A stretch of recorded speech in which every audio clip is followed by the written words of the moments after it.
What do I have in my hands? That's right, it's new shoe day. Shall we open it? I think we should.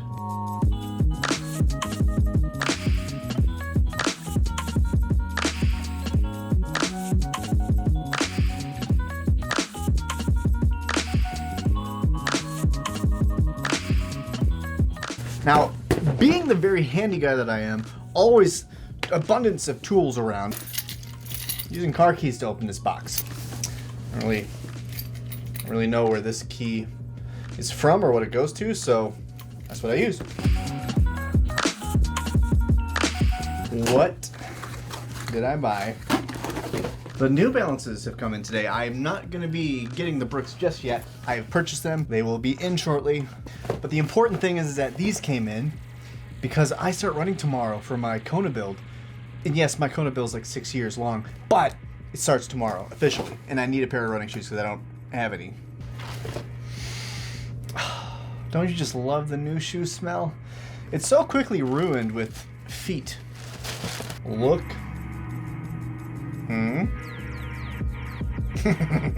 This is light. This is nice. This feels fast. So I'm excited. And I forgot what color I got. So I'm excited to see these. You know, I appreciate when a shoe looks good. And I didn't know if this one would look good. Because I wanted to get it in this red color, but I didn't have it in the size. And I'm thinking it looks saucy. Saucy. We gotta test the balance of these because that's the true mark. I mean, maybe it's not even worth running in them if I can't balance them, right? So let's see. That'll do. That'll do nice. I'm really excited to run in this shoe. As I've said, I really like New Balance. They are a comfortable shoe. They have never really steered me wrong. I like other shoes too, but this has been, not this, but you know, New Balance has been with me since I started this whole triathlon journey thing. I think it was built with air because this feels like nothing. And I'm excited to run in it. This will be a racing flat for me.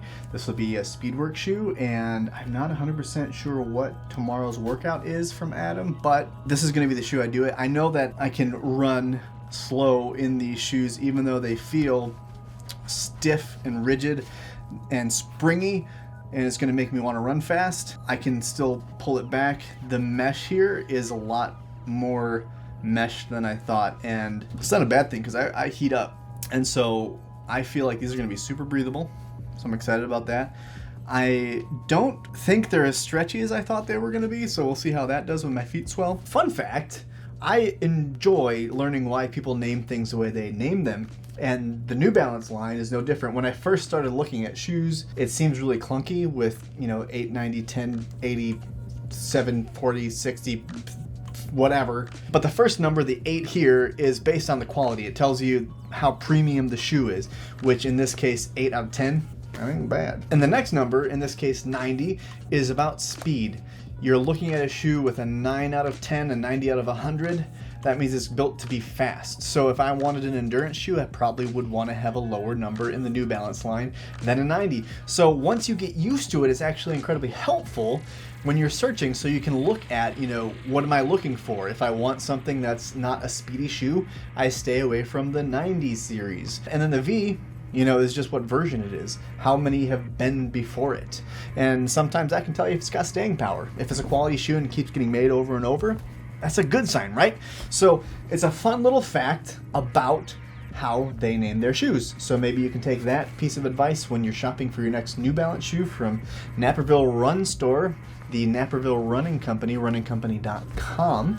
And if you're a veteran, you want to make sure you get in contact with Project Echelon at www.projectechelon.org, or go to the Project Echelon Facebook community and talk to us if you are a veteran, a spouse of a veteran. We've got a really great deal on shoes to get you active. So let us know if we can help you, and we'll get you ready to roll off the toe box. Anyway, so next step, let's try these bad boys out.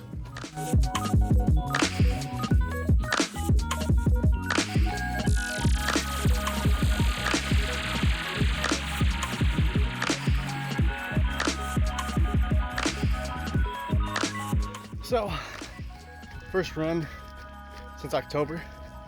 Heart rate monitor is not being consistent. Goes from nothing to 170.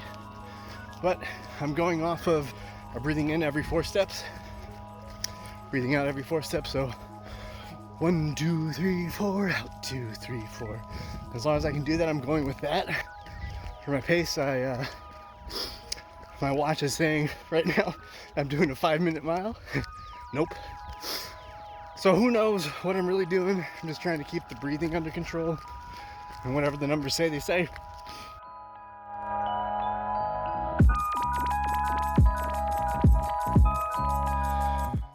Run number 1 is done. So that was cool. Really confusing. The shoes worked great. No really issues there. It's going to definitely be my speed shoe. I don't feel like it would be a great shoe for me to run long distance in, but luckily for me, I just got another pair in the mail. So I'll try those out next time. I'm just going to walk over here, stretch out my calves, start that process a little bit. But I have a Suunto watch. I didn't have a heart rate monitor. I had to replace the battery. So I used my wrist heart rate, which always lies to me. But, you know, I had it on. And no matter what I did, it was like 188 beats per minute, and I know what that feels like. My pace was so all over the place. I wish it was correct sometimes, because it had me at one point doing the 5:30 minute mile as I'm just kind of sauntering through, and if I could feel like that at a 5:50 or a 5:30, I'd say watch out, because I'm coming for you, Kona. But I don't think that was quite realistic. But then sometimes it'd be a 13-minute mile, and I felt the same pace as when I was doing the 5:30. So, you know, go figure that. And, you know, I ran out 2 miles, and then when I came back, somehow it shorted me, I think, a half mile. So between the pace miscalculation, GPS cutting out, I don't know what I really did, but all I know is I ran, and it felt okay. It felt good. I kept my breath, so I'm happy with that. And just like that, run number 1 was done. So I'm so excited that I got out there and got to try these new shoes, and was not disappointed by them. They worked great. They were light. I will say that they're definitely not going to be my endurance shoe, and they're not. That's not what they're for. So, and that makes sense. I knew that when I bought them.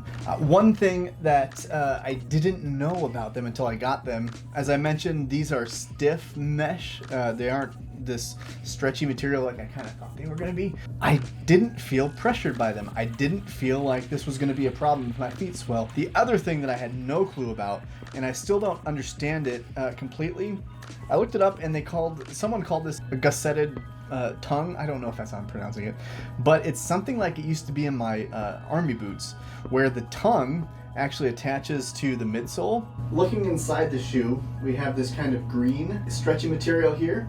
This little material that it snugs the foot.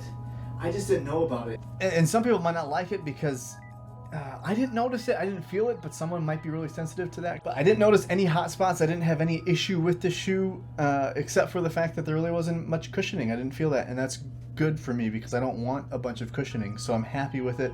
I got the right size, which is always a concern. The tread held up really well, and whether it was running through the snow or whether it was kind of running over ice that's melting, I never had issues. Turning was fine, cornering, all of it was fine, and the shoe did not hold me back. So I'm really excited about this one. I will be getting another pair of shoes, the Ghost 12s from Brooks, so I'm excited to try those out and see if they're going to be my endurance shoe.